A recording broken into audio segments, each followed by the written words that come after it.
In this video, we contrast the trade of a professional trader from that of a struggling independent trader.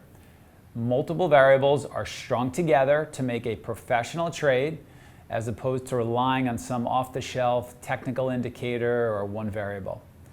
Also in this video, we show a recording of key moments in the trade using our reading the tape skills that allows us to see the trade, to confirm our trade idea is a high probability trade.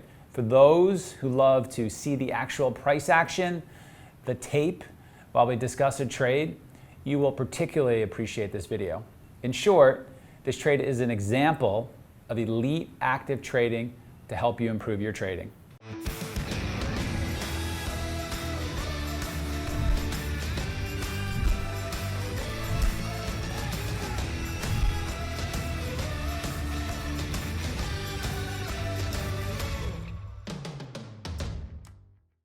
Hi, I'm Mike Bellafiore, Managing Partner of S&B Capital, and we're a proprietary trading firm located in Midtown Manhattan.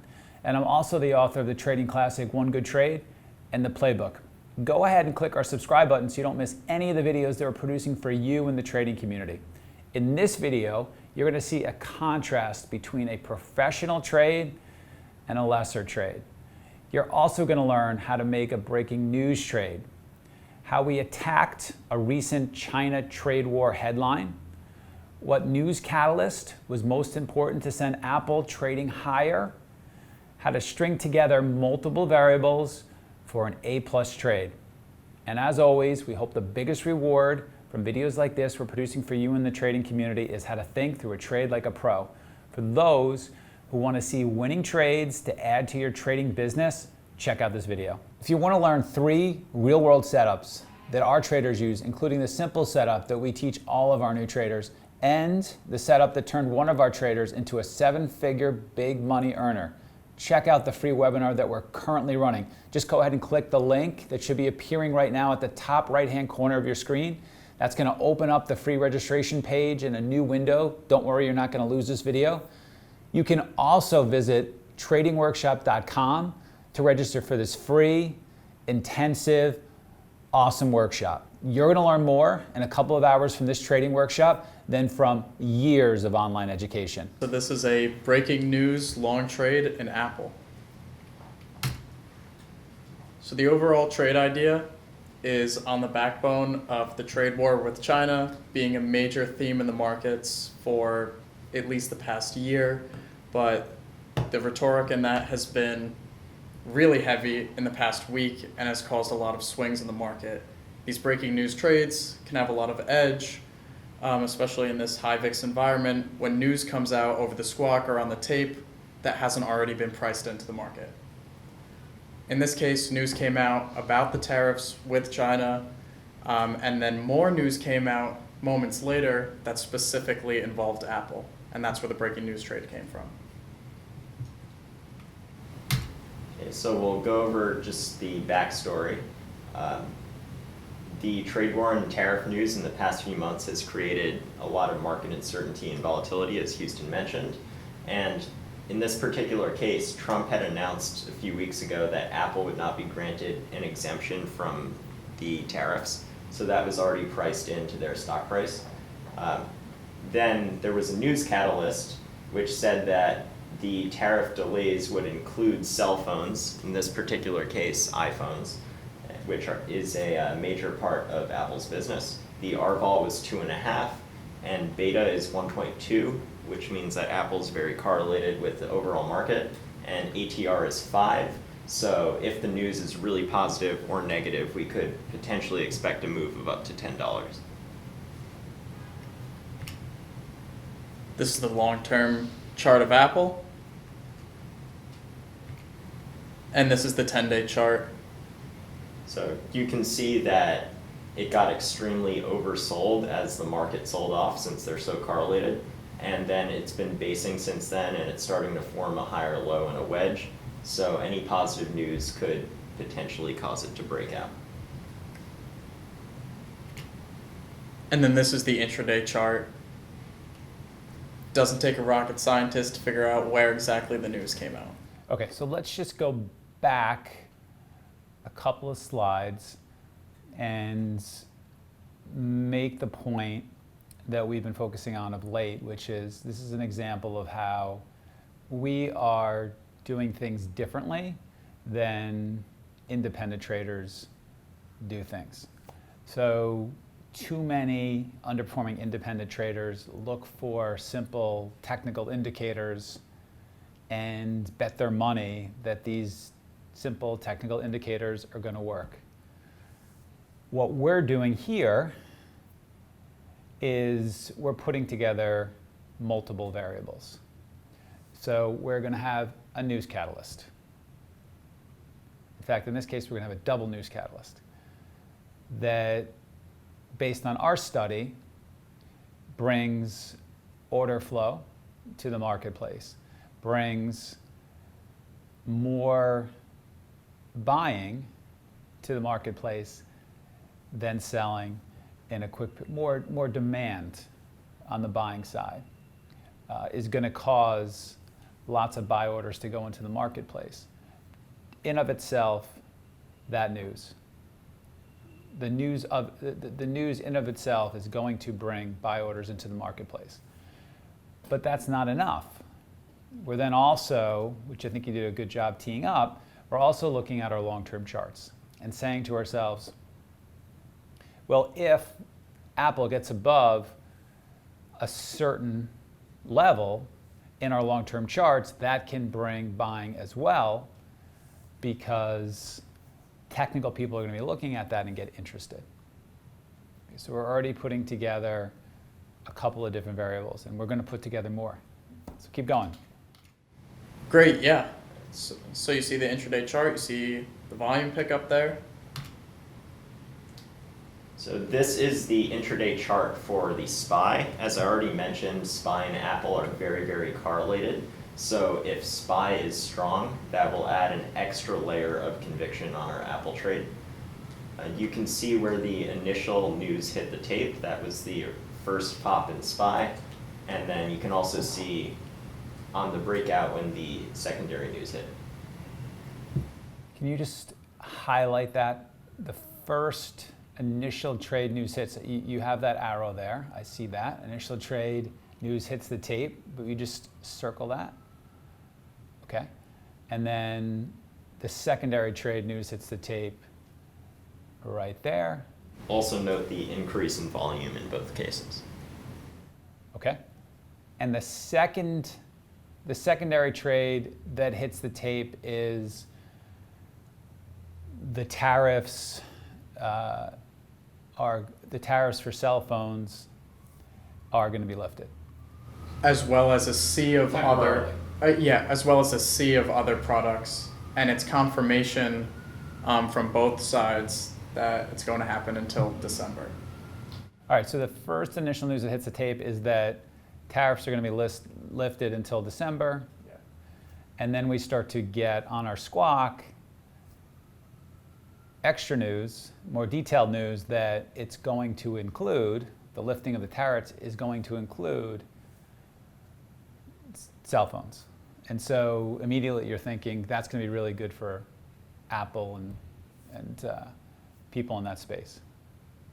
Did I get that right? Correct. That's the way I remembered it in real time on the tape. And I actually remember immediately saying Apple when I heard that. Oh, yeah. And I immediately heard Shark. I beat Shark to this. And I remember immediately heard Shark say it a little bit after me, Apple. But we were both sort of saying this at the same time. And lots of people went to Apple and hit the buy button. That's pretty much what I did here. So in the reading the tape, you'll see that I did not buy Apple as a breaking news trade on that initial first piece of market news. Okay. Because at the time, I didn't know there was going to be a second piece of news. So I waited for the pull-in above VWAP to get a good price, and then piece out of maybe a scalp later on. When the secondary piece of news hits, that becomes a much different type of trade. So here you can see Apple and SPY lined up together, and the first piece of news has already hit the tape, and now Apple is starting to pull in a little bit. It's pulling into, 203, 203 and a half ish. And I'm looking for a place to buy. Unfortunately, I don't have VWAP overlaid on that chart, but I was looking at it on a different chart and saw that we were coming down pretty close to VWAP, which could be a pretty good place to enter if I thought that this was going to be strong for the rest of the day. So stop. So what's VWAP at this time? Pretty much like 20 cents beneath where we are. So 202.85-ish? Give or take, yes. Okay. But I don't just want to buy against VWAP. I want to wait till I see it on the tape that it can't trade below VWAP. And we dip under 203 multiple different times for, seconds at a time. And we always come right back up to above it.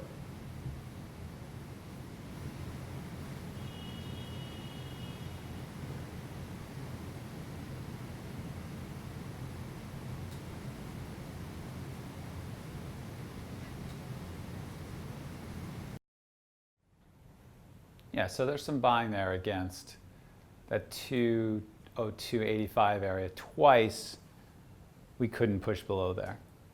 Yes. So we're starting to hold up there. So those are some of the things you're looking for, which is, all right, in this case, I didn't buy it right away on the headline, which is a very legitimate technique that lots of traders employ. The news hits the tape, I push the buy button, I'm in. Strategy 2 is I didn't buy it right away. It has a strong up move. I watch the pull-in, and I look for an area in the pull-in where it starts to turn back to the upside, or a support area where it can't trade below, where I start to see that it's stronger on the tape, that a level that I can trade off of by using my tape reading skills. And Shark talked a lot about this yesterday when he was talking about Beyond Meats and how he was looking to short it as it was at its all-time highs in the 216-ish area. He looks really, really closely at the tape to find the area where he can short it. He wants to see the tape change. He wants to see the tape go from strong to weak. He wants to see something different that he can spot with his eyes, that he can point out and verbalize to us as that being different, and then he can start to play against that with stops against the high. It's the same thing with this. So we're pulling in, we're pulling in, we're pulling in. We're watching the tape very carefully. We want to get long, but we want to get a good price. We're watching the tape really carefully, and we're starting to see where it would change, where the down move stops, where the tape starts to shore up, where we start to see some strength, and we're using our tape reading skills to find entry and then place our trade. And Shark was talking about a swing trade, which, he's talking about making a swing trade at 216, which he eventually covered today in the 140s, but he's still using those skills. This is going to be a shorter time frame trade, right? Yes. But that's what we're doing, watching the tape really carefully for that. So let's see what happens. Yeah, so right as I paused it, I'm long at 9 cents. And at this point, the secondary piece of news hasn't hit the tape. And I want to say this. So if we're going to buy that against 85 cents, I'm giving the stop 49 cents. I'm buying that in front of 85 cents as close as I can. My stop is 49 cents.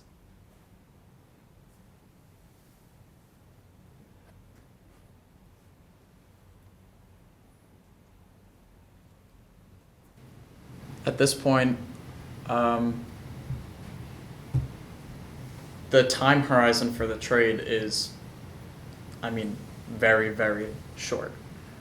Because no secondary piece of news has come out yet. So I really don't trust the pull-in trade as much, considering how weak the market had been in the past 2 days. And you'll see pretty clearly when the secondary piece of news hits the tape.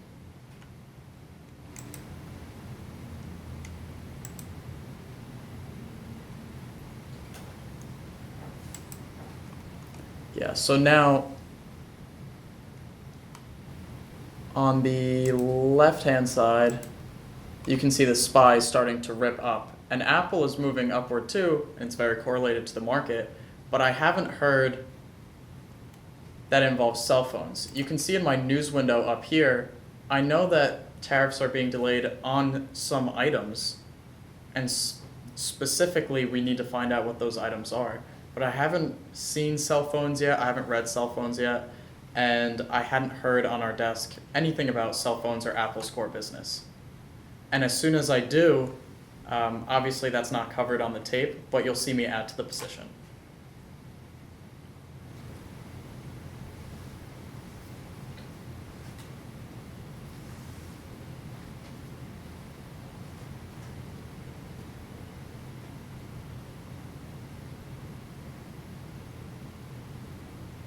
Now there's a clear increase in the speed of the tape here also. Yeah, and at this point, I'm trying to find out why.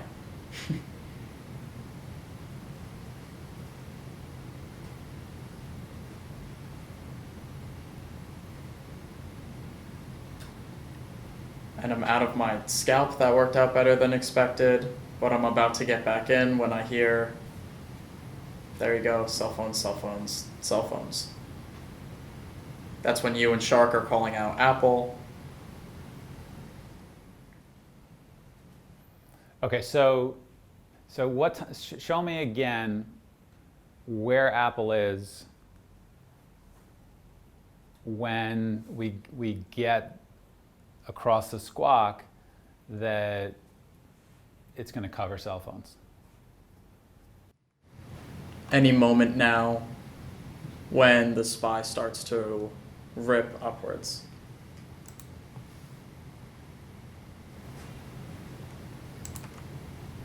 Yeah. So it was just about to break the previous high. So it's hitting the tape now. Yeah. Okay. And for that play, you're buying right away. Yeah. Yeah. So, yeah, and that's what a lot of traders are doing. That news comes across, you're buying right away, and then you're doing the best you can. You essentially sell it when you see the next turn. You let it go up, let it go up, just like you were watching the tape to see the turn as we were buying the pull-in, and we noticed that 85-cent area holding. We want to see the same thing to the upside, which is we want to see a turn and start to go back down. And when we see a turn to start to go back down by using our tape reading skills, we're going to hit out of it. Or we can just have a target as to how much we think it's going to go up and sell it. Or we can just sell into something that's just really vertical based on our exit plans. But a good way to think about doing it is waiting for that turn and hitting it out that way. I do want to just highlight that there's two ways to make these trades. There's it hits the wire, bam, we're first in or real close to first in, and we're selling the momentum. We're playing the momentum, okay? That's a great strategy. Second, we miss it, or we're not sure what to do, we see a strong move, we buy the pull-in. We're just going to review all of the different checks that supported our trade. First, we saw that Apple was forming a technical bottoming pattern after being extremely oversold. Then there was news on SPY, which created overall market strength. Then there was news that was directly related to Apple, which amplified the strength. And then we saw... So the breaking news that impacted SPY was that Trump was signaling that tariffs were going to be delayed until December. Yes. That hits the tape, causes SPY to spike. And then the second breaking news is? The news specific to the phone tariff delays. So once we have all the news, we then see the confirmation on the tape. And now there's 4 different factors in our favor. And given all these conditions, the probability of the trade working is extremely high, and the risk reward is also extremely favorable. So we really want to buy as much as we can and worry about it later if we lose. Okay, And those are the types of trades we're trying to make. We're trying to make trades that have multiple variables, which we're piecing together to make a A+ trade. We're trying to make as many A+ trades as we can. And that requires more than just, hey, I've got a technical indicator, it's saying buy, I'm going to buy. All right, it's more than a simple indicator dusted off the shelf from a third-party service provider that sells a technical indicator and relying on that. We're using technicals. They're an important piece of information, but we're not relying solely on that. We're layering news and technicals and tape on top of each other and making a higher quality trade. And you want to think about it this way, which is you want to get to the point where you're risking a lot of money on certain trades. You want to be in trades where you can make a lot of money. What do you need for that? You need for other people to be really interested in buying what you're buying. And that means layering and having these multiple variables that you guys did a really good job teeing up so that there are different players that are getting interested. So you've got some news catalyst traders who are interested. You've got some technical traders who are interested. You've got some momentum traders that are interested. You've got some market players who are interested, just to name a few. And you're getting all these people doing the same thing. That causes big moves. That's how you make a lot of money in a particular trade. Hey, go ahead and click our subscribe button so you don't miss any of the videos that we're producing for you in the trading community. And please take the time to add your feedback in the comments section for what videos you'd like for us to produce next and what you found helpful from this video. From all of us at S&B, train and trade well.